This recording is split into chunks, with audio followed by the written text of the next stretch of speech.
Part 6. Bride, Betrayal and Revenge. Victor Frankenstein. A solemn promise passed between us. I would create a female for him. He vowed to vanish into the wilderness with her, never again to disturb the world of men. My father had often remarked my melancholy and urged me to marry my Elizabeth. I remained silent, but resolved that before our union, I must perform one last labour. I set out with Clerval, travelling through France and England. His joy and curiosity filled every step of our journey. I envied his peace, for I was burdened by the weight of my promise. At length, we reached the desolate Orkney Islands. In a miserable hut, I collected my instruments, and alone, I began my work.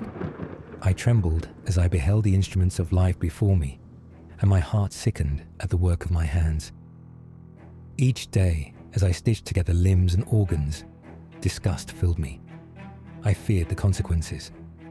What if the female refused to live in solitude? What if she and the male produced offspring? A race of devils might plague mankind.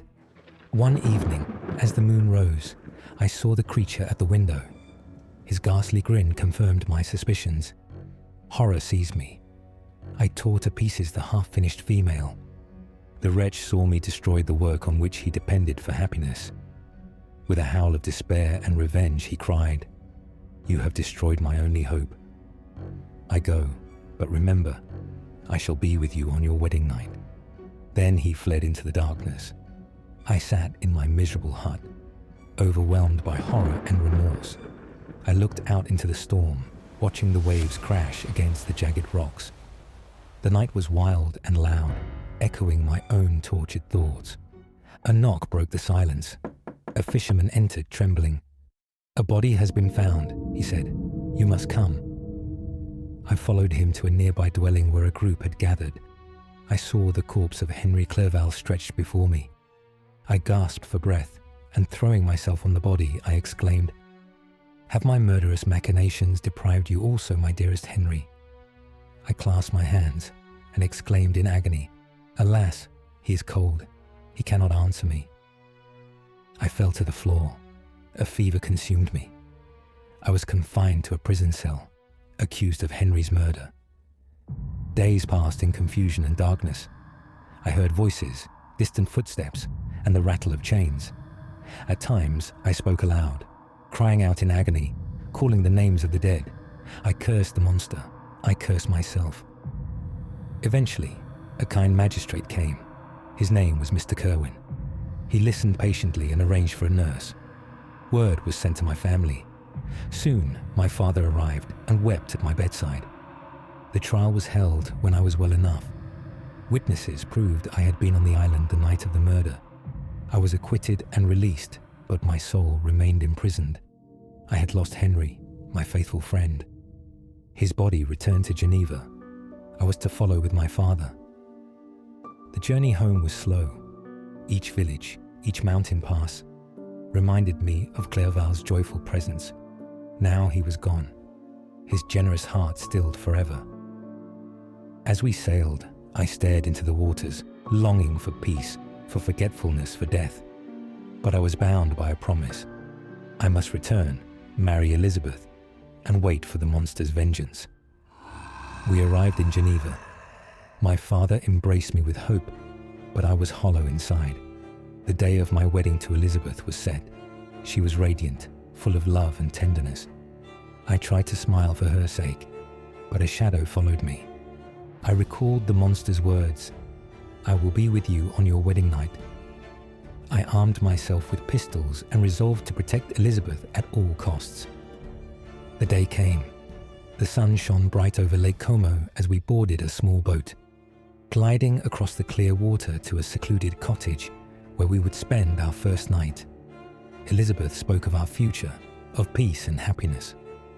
I nodded, but my thoughts were clouded with dread.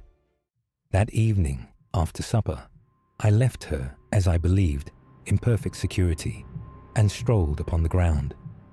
Suddenly, I heard a shrill and dreadful scream.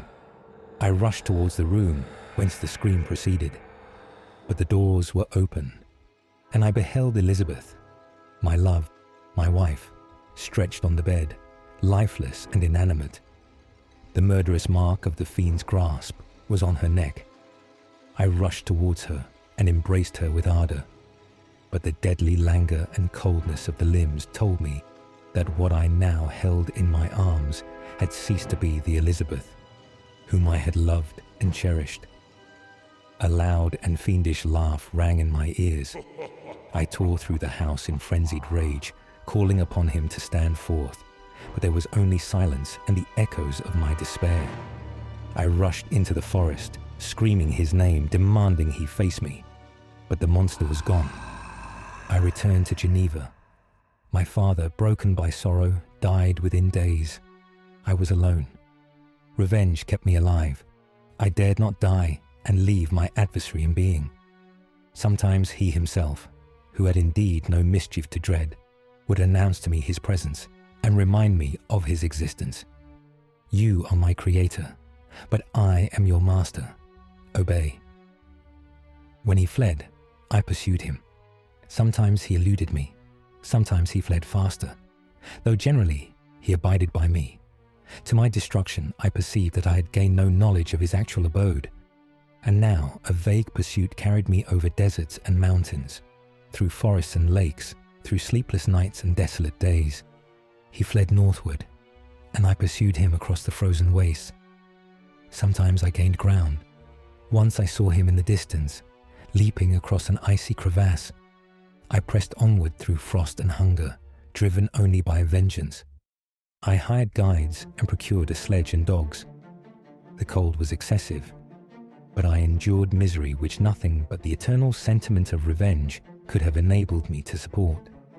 At length I was left alone, the fiend ever before me, his track marked in the snow, his taunting words carved upon the rocks.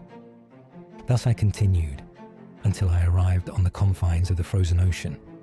I was left drifting upon a sheet of ice, desolate and alone.